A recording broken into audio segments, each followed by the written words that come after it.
قرآن کریم کے نزول کی ضرورت ہی کیا تھی؟ اس مبارک کلام کو کیوں نازل کیا؟ اللہ کے نبی صلی اللہ علیہ وسلم قیامت کے دن شکایت کریں گے اللہ رب العالمین سے، ایک انسان پبلک لائف اور پرائیویٹ لائف میں کس طرح لوگوں کے ساتھ معاملات کریں۔ الحمدللہ علی احسانہ والشکر لہ علی توفیقہ وامتنانہ وصلی اللہ وسلم علی خاتم النبیین وامام المرسلین سیدنا محمد بن عبد اللہ الامین وعلى آله الطيبين وأصحابه الغر الميامين ما اتصلت عين بنظر ووعت أذن بخبر وسلم تسليما كثيرا كثيرا أما بعد فأعوذ بالله من الشيطان الرجيم بسم الله الرحمن الرحيم شهر رمضان الذي أنزل فيه القرآن هدى للناس وبينات من الهدى والفرقان صدق الله العظيم۔ سب سے پہلے میں علماء چینل ٹیم کا شکر گزار ہوں کہ انہوں نے مجھے اپنے اسٹوڈیو میں مدعو کیا تاکہ ایک اہم ٹاپک کے متعلق آپ حضرات کے سامنے مختصر سی گفتگو کر سکوں۔ رمضان مبارک کا جو مہینہ ہے، اس کی جو برکتیں ہیں اور اس کی جو فضیلتیں ہیں، ان سے ہر ایک مسلمان واقف ہیں۔ آپ صلی اللہ علیہ وسلم کی احادیث میں اور اس سے پہلے خود قرآن کریم میں اس مبارک مہینے کی فضیلتوں کو بیان کیا گیا ہے۔ جہاں اس مبارک مہینے کی مختلف فضیلتیں ہیں، انہی میں سے ایک خاص فضیلت اس مہینے کو جو حاصل ہے وہ یہ ہے کہ قرآن کریم کے نزول کی ابتدا اسی مہینے میں ہوئی۔ اسی لیے قرآن کریم میں اللہ رب العالمین نے سورۃ البقرہ میں فرمایا کہ رمضان کا مہینہ ہے جس میں قرآن کریم کو نازل کیا گیا، جو کہ تمام انسانیت کے لیے ہدایت نامہ ہے۔ تو ہمیں اس آیت سے معلوم چلا کہ رمضان کے مہینے کا قرآن کریم سے اور قرآن کریم کا رمضان کے مہینے سے ایک گہرا تعلق ہے، ایک گہری نسبت ہے۔ اس نسبت کو سمجھنے کے لیے ہمیں قرآن کریم کے نزول کے مقصد کو سمجھنا ہوگا کہ آخر قرآن کریم کے نزول کی ضرورت ہی کیا تھی، اور اللہ رب العالمین نے اپنے آخری نبی محمد الرسول اللہ صلی اللہ علیہ وسلم پر اس مبارک کلام کو کیوں نازل کیا۔ اس کا جواب بھی قرآن کریم میں ہی موجود ہے۔ اللہ رب العالمین نے فرمایا کتاب انزلناہ الیک مبارک لیدبروا آیاتہ ولیتذکر اولو الالباب، کہ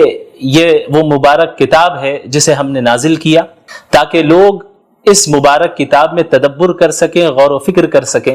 اور عقل والے اس سے نصیحت حاصل کر سکیں۔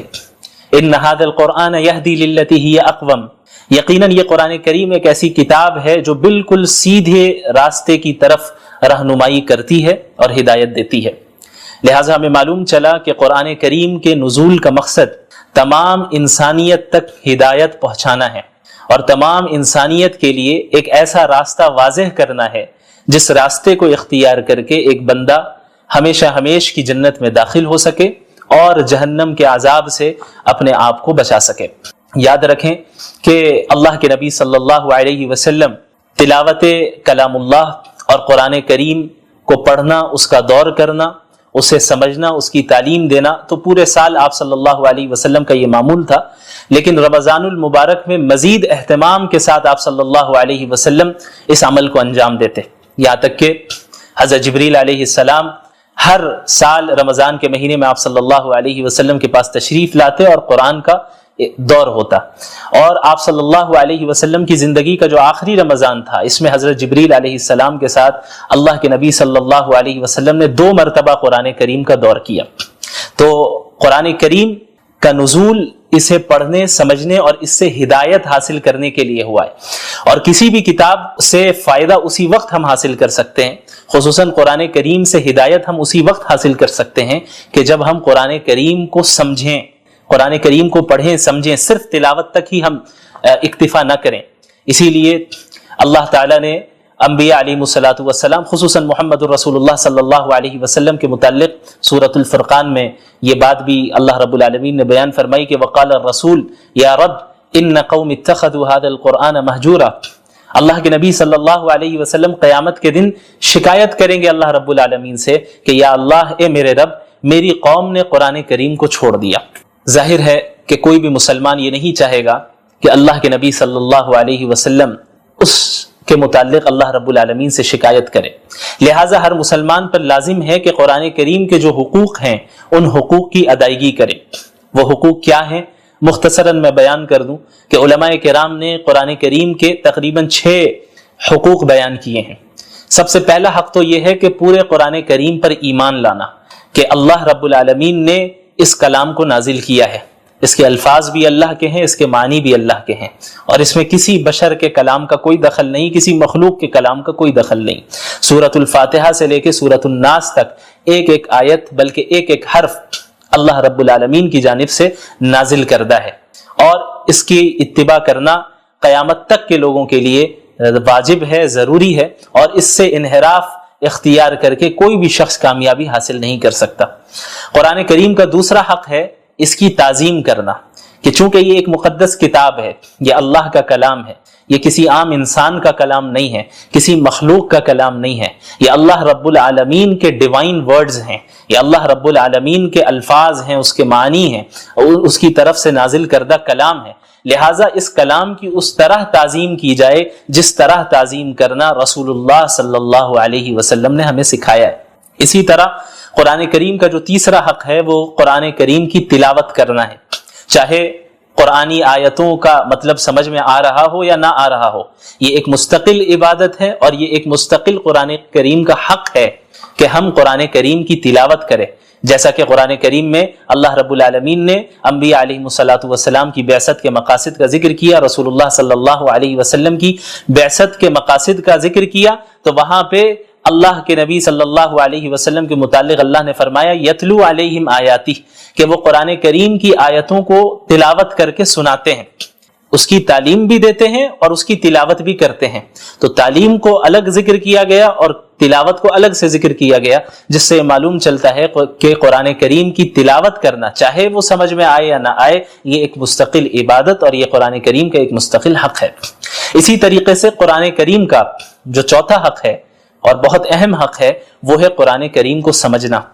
کیونکہ قرآن کریم کا نزول محض تلاوت کے لیے نہیں ہوا، قرآن کریم کا نزول محض رقیہ کرنے کے لیے نہیں ہوا، قرآن کریم کا جو نزول ہوا ہے وہ اس میں تدبر کرنے کے لیے ہوا ہے، جیسا کہ اللہ نے فرمایا کتاب انزلناہ الیک مبارک لیدبروا آیاتہ، کہ ہم نے اس مبارک کتاب کو آپ پر نازل ہی اس لیے کیا ہے تاکہ لوگ اس میں تدبر کریں، غور و فکر کریں۔ لہٰذا یہ ہر مسلمان کی ذمہ داری ہے کہ اپنے رب کے کلام کو سمجھیں، سیکھیں، اور خصوصاً رمضان المبارک میں قرآن کو پڑھنے، اس کی تلاوت کرنے اور اس کو سمجھنے کا اہتمام کریں، کثرت کے ساتھ کریں، چونکہ اس مہینے کا قرآن کریم سے بڑا گہرا تعلق ہے۔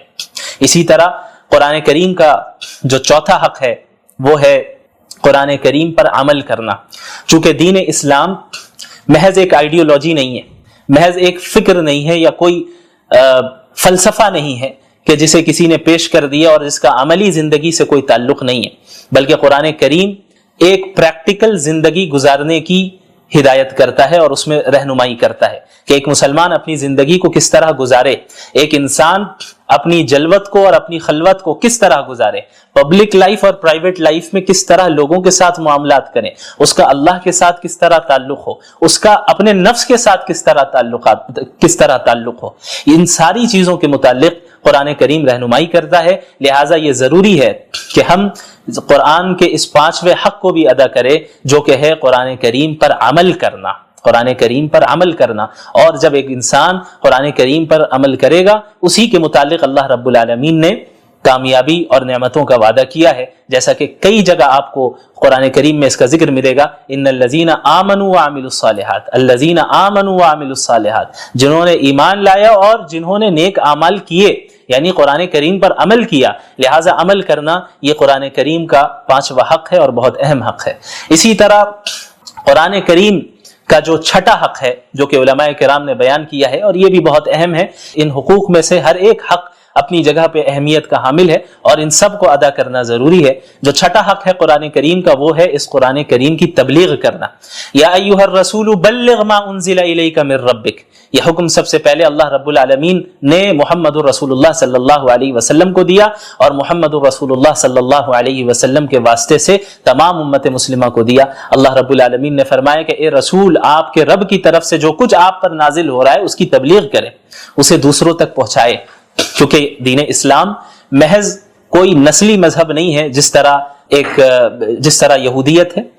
جو کہ ایک نسلی مذہب ہے۔ قرآن کریم اور دین اسلام اس طرح نہیں ہے، دین اسلام کا دروازہ تو ہر ایک کے لیے کھلا ہے، جو بھی ایمان قبول کر لے، جو بھی اسلام میں داخل ہو جائے، جو بھی قرآن کو سچا کلام مان لے، جو بھی صحیح عقائد اختیار کر لے، اعمال صالحہ کرے، اس کے لیے جنت کا وعدہ ہے، اس کے لیے اللہ کی نعمتوں کا وعدہ ہے۔ تو یہ جو امت ہے، امت مسلمہ، یہ امت دعوت ہے، جیسا کہ سورۃ البقرہ میں اللہ نے فرمایا کنتم خیر امت اخرجت للناس، کہ تم وہ امت ہو جسے تمام انسانوں کے لیے نکالا گیا، محض مسلمانوں کے لیے نہیں، محض مخصوص خاندان کے لیے نہیں، محض مخصوص علاقے والوں کے لیے نہیں، للناس اللہ نے فرمایا کہ تمام انسانیت کے لیے اللہ رب العالمین نے اس امت کو بھیجا ہے۔ تأمرون بالمعروف وتنہون عن المنکر، کہ تم انہیں نیکیوں کا حکم دو اور برائیوں سے روکو، وتؤمنون باللہ، اور تم ایک اللہ پر ایمان رکھو۔ لہٰذا قرآن کریم کا یہ چھٹا حق ہے کہ ہم قرآن کریم کی تبلیغ اور اس کی اشاعت کریں، تمام اقوام عالم تک قرآن کریم کے پیغام کو پہنچائیں اور اس فریضے کو ادا کریں جو فریضہ اللہ کے نبی صلی اللہ علیہ وسلم کو اللہ تعالیٰ نے دیا، اور اللہ تعالیٰ کے نبی صلی اللہ علیہ وسلم نے خصوصاً حجۃ الوداع کے موقع پہ امت مسلمہ کو سونپا، اور آپ صلی اللہ علیہ وسلم نے فرمایا تھا کہ فَلْيُبَلِّغِ الشَّاهِدُ الْغَائِبُ، تم میں سے جو بھی موجود ہے میری بات ان تک پہنچا دے جو یہاں پر موجود نہیں ہیں۔ تو یہ سلسلہ تبلیغ کا اور قرآن کریم کی اشاعت کا عہد نبوی سے جاری رہا، یہاں تک کہ آج اس صدی میں بھی ہم تک اسی طرح قرآن کریم پہنچا، اپنی تمام تفصیلات کے ساتھ، تمام تفسیر کے ساتھ، تمام تشریح کے ساتھ، اور اب یہ ہماری ذمہ داری ہے کہ قیامت تک کے لوگوں کے لیے ہم اسے جاری رکھیں اور اس کے پیغام کو عام کریں۔ تو جب ہم قرآن کریم کے نزول کے حقیقی مقاصد کو سمجھیں گے اور قرآن کے حقوق کو سمجھیں گے تو قرآن کریم کے ساتھ وقت گزارنے میں بھی ہمیں لذت محسوس ہوگی۔ خصوصاً رمضان کا مہینہ بہت ہی بابرکت مہینہ ہے، جس میں عبادتوں کی جو نیکیاں ہیں، جو اس کا ثواب ہے، وہ بہت بڑھ جاتا ہے، بہت بڑھ جاتا ہے۔ اور اللہ کے نبی صلی اللہ علیہ وسلم تو اس رمضان کے مہینے کی راتوں میں تلاوت کا اہتمام فرمایا کرتے تھے، نمازوں کی شکل میں، قیام اللیل کی شکل میں، تراویح کی شکل میں، تہجد کی شکل میں آپ صلی اللہ علیہ وسلم پڑھتے، صحابہ کرام پڑھتے، اور رمضان المبارک میں ہمارے سلف صالحین میں کتنے ایسے گزرے ہیں جنہوں نے کئی مرتبہ قرآن کریم کو ایک مہینے میں پڑھا، اور صرف پڑھا ہی نہیں بلکہ اس کو سمجھا، اس میں تدبر کیا، اس سے نصیحتیں حاصل کی، عبرتیں حاصل کی۔ لہٰذا ہماری یہ ذمہ داری ہے کہ رمضان المبارک کو ہم اس طرح گزاریں جس طریقے سے اللہ کے نبی صلی اللہ علیہ وسلم نے گزارا۔ یہاں تک کہ بعض سلف صالحین کے معمول کا ذکر ہوتا ہے کہ بڑے بڑے محدث جو پورے سال حدیث کا درس دیا کرتے تھے، جب رمضان المبارک کا مہینہ شروع ہوتا تو حدیث کے دروس، فقہ کے دروس، ساری چیزوں کو موقوف کر دیتے اور مکمل طور پہ اپنے آپ کو قرآن کریم کے درس، قرآن کریم کی تدریس کے ساتھ مشغول کر دیا کرتے ہیں، اس کو پڑھنے اور اس کو پڑھانے میں اپنے آپ کو مصروف رکھتے کہ چونکہ اس مبارک مہینے کا قرآن کریم سے بڑا گہرا تعلق ہے، لہٰذا اس مبارک مہینے میں ہم زیادہ سے زیادہ قرآن کریم کے ساتھ ہی وقت گزاریں گے۔ اور اس چیز کو ذہن سے نکال دیں کہ اس آنے والے رمضان کو ہم رسم و رواج کی طرح نہیں گزاریں گے کہ ہر سال رمضان آ رہا ہے، بس وہ افطار پارٹی ہوتی ہے، سحری کرنا ہے، رات میں گھومنا ہے، تراویح پڑھنی ہے امام صاحب کے پیچھے اور دن بھر میں روزہ رکھنا ہے، بس یہی ہے۔ تو ہم نے ایک رسم بنا لیا اس کو کہ بھئی یہاں سب کر رہے ہیں تو ہم بھی کرنا ہے۔ تو اس چیز کو سب سے پہلے کلیئر کریں اپنے ذہن میں کہ ہم رسم کے طور پہ روزہ نہیں رکھتے، ہم اسے عبادت سمجھ کے رکھتے ہیں، اور اس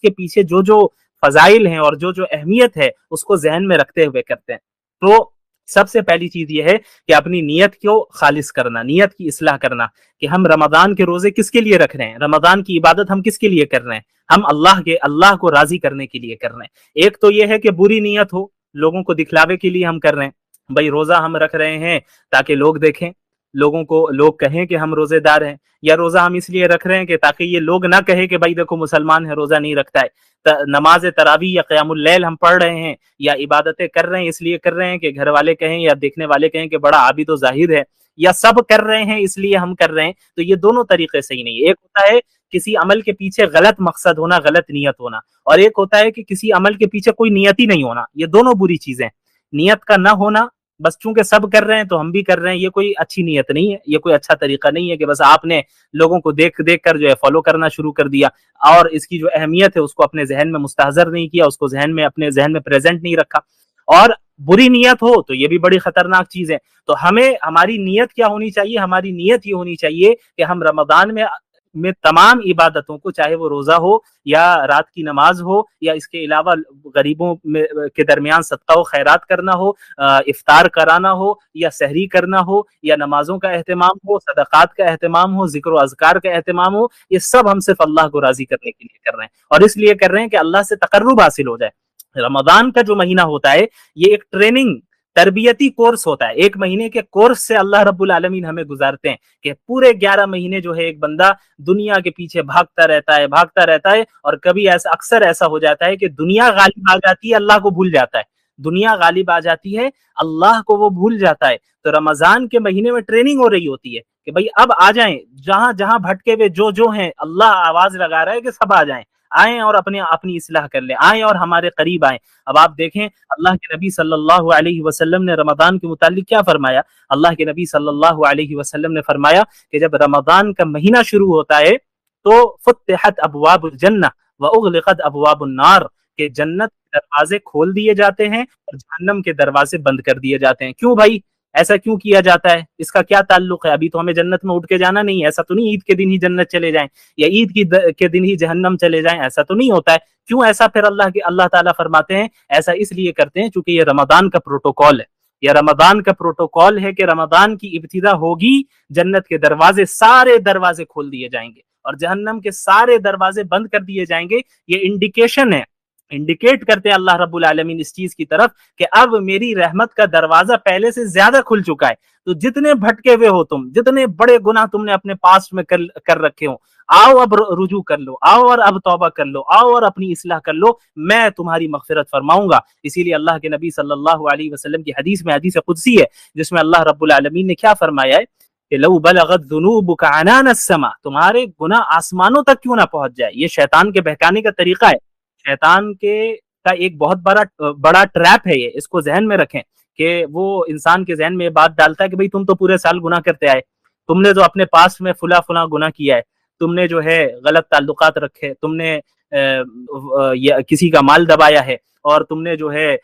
زنا کیا ہے، تم نے یہ کیا ہے، تم نے وہ کیا، یہ سارے گناہ اپنی جگہ پر، اس سے توبہ کرنا ضروری ہے، اور جن کا حق دبایا گیا ہے ان تک حق لوٹانا ضروری ہے۔ لیکن شیطان کیا وسوسہ ڈالتا ہے؟ شیطان یہ وسوسہ ڈالتا ہے کہ بھئی اب عبادت کر کے کیا فائدہ،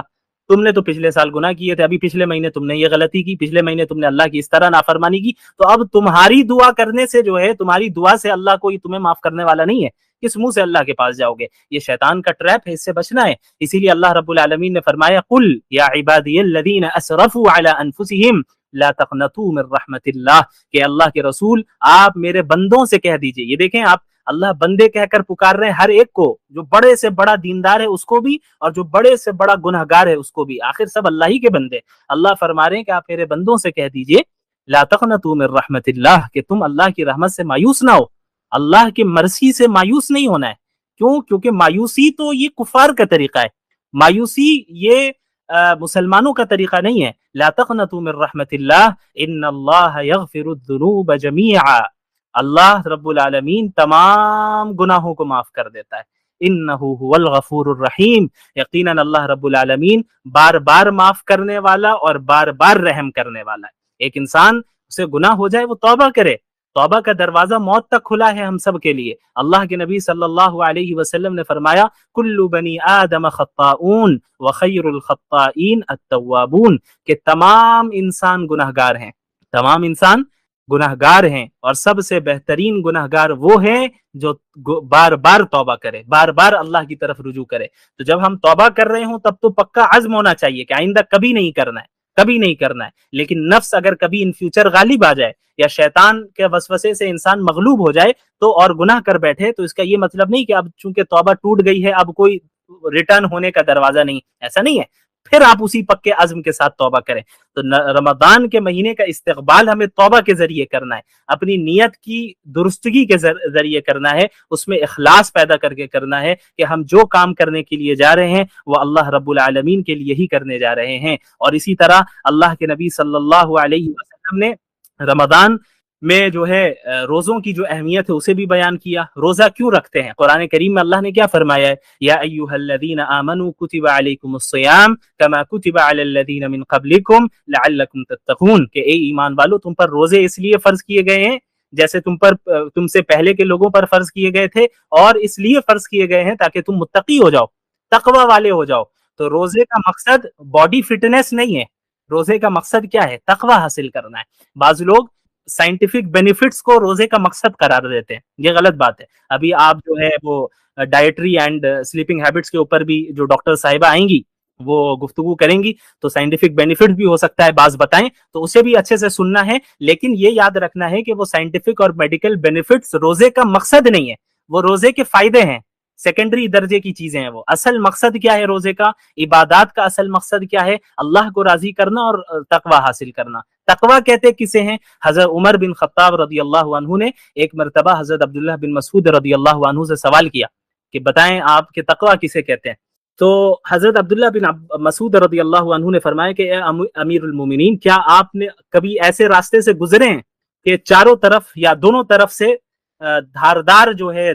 درخت یا جو ہے وہ پیڑ پودے ہوں کانٹے والے، جس میں چاروں طرف سے کانٹے لگے ہوں اور بیچ میں راستہ بالکل پتلا ہو؟ تو حضرت عمر بن خطاب رضی اللہ عنہ نے فرمایا کہ ہاں، ایسے راستے سے ایک مرتبہ گزرنا ہوا ہے۔ تو عبداللہ بن مسعود رضی اللہ عنہ نے حضرت عمر بن خطاب رضی اللہ عنہ سے فرمایا کہ تو بتائیں آپ پھر اس راستے سے کیسے گزرے تھے؟ تو حضرت عمر رضی اللہ عنہ نے فرمایا کہ میں نے اپنے ہاتھ کو اور اپنے کپڑوں کو، اپنے دامن کو، اپنے آستین کو سمیٹ لیا اور بالکل سیدھے راستے سے آگے نکل گیا۔ حضرت عبداللہ بن مسعود نے فرمایا کہ بس یہی تقوی ہے کہ آپ کے معاشرے میں آپ جہاں رہ رہے ہیں چاروں طرف سے گناہ کے کانٹے اور فتنوں کے کانٹے موجود ہیں، آپ اپنی دنیا کو سمیٹ لیں، اپنے آپ کو سمیٹ لیں، ان فتنوں سے نہ اپنی آستین کو پھنسائیں، نہ اپنے دامن کو پھنسائیں، نہ اپنے ہاتھ کو، نہ اپنے جسم کے کسی حصے کو پھنسائیں، اپنے آپ کو سمیٹ کر بس صراط مستقیم پر سیدھا چلتے چلے جائیں، یہی تقوی ہے۔ یعنی اللہ کا لحاظ رکھنا، اللہ کا لحاظ رکھنا، گناہوں سے اپنے آپ کو دور رکھنا، یہ جو ہے تقوی ہے۔ اور روزے کا مقصد ہی یہ ہے۔ روزے میں کیا ہوتا ہے؟ ایک انسان حلال چیزوں سے بھی رکتا ہے اللہ کے حکم سے۔ اب آپ بتائیے، ایک گلاس پانی جو آپ پیتے ہیں، ابھی افطار کے لیے دسترخوان آپ نے بچھا دیا، فروٹس لگا دیے، پکوڑے لگا دیے اور سموسے آپ نے لگا لیے، پانی اور روح افزا اور ساری چیزیں رکھ لی آپ نے اپنے ساتھ، پانی موجود ہے، اس ایک گلاس ہے جس میں وہ پانی ہے جسے آپ کو پینا ہے، لیکن ابھی مغرب کا وقت نہیں ہوا ہے، تو ابھی آپ کے لیے وہی پانی پینا جائز نہیں ہے، حرام ہے۔ لیکن جیسے ہی مغرب کا وقت ہوگا تو وہی پانی پینا، وہی پانی جو اسی گلاس میں رکھا ہے وہی آپ کے لیے جائز ہو جائے گا، بلکہ ضروری ہو جائے گا، کیونکہ آپ کو روزہ بھی ٹائم پہ کھولنا ہے۔ تو یہ آخر کیا مسئلہ ہے؟ پانی تو وہی ہے، کوئی الگ پانی تو نہیں ہے، وہ پانی جو ابھی 1 منٹ پہلے جس کو پینا جائز نہیں تھا، اب 1 منٹ کے بعد اس کو پینا جائز ہو گیا، بلکہ ضروری ہو گیا۔ یہ آخر کیا مسئلہ ہے؟ ایسا کیوں ہوا؟ یہ اللہ کے حکم کی وجہ سے ہوا، کہ اصل اللہ کا حکم ہے۔ اللہ کا حکم جہاں کہے گا، اللہ نے جہاں کہہ دیا یہاں رک جاؤ، بس ہمیں رک جانا ہے۔ اللہ نے جہاں کہہ دیا بس آگے بڑھو، ہمیں آگے بڑھنا ہے۔ یہ ہے ایک متقی مومنین کی صفت، متقی کی صفت اور مومن کی صفت، کہ اللہ کے حکم کے سامنے ہر چیز کو سرنڈر کر دینا ہے، اپنی چیز کو، اپنی خواہشات کو پیچھے ڈال دینا ہے۔ تو رمضان میں تربیتی کورس ہے، یہ ٹریننگ ہوتی ہے پورے سال کے لیے۔ کیا ٹریننگ ہوتی ہے؟ کہ جس طریقے سے رمضان کے مہینے میں آپ اللہ کے حکم سے حلال چیزوں سے رک رہے ہیں ٹیمپرری طور پہ، صبح صادق سے لے کر غروب وقت تک آپ کھانے پینے سے اور سیکشول ریلیشن سے آپ اپنے آپ کو دور رکھ رہے ہیں، رکھنا ہے، ضروری ہے، فرض ہے،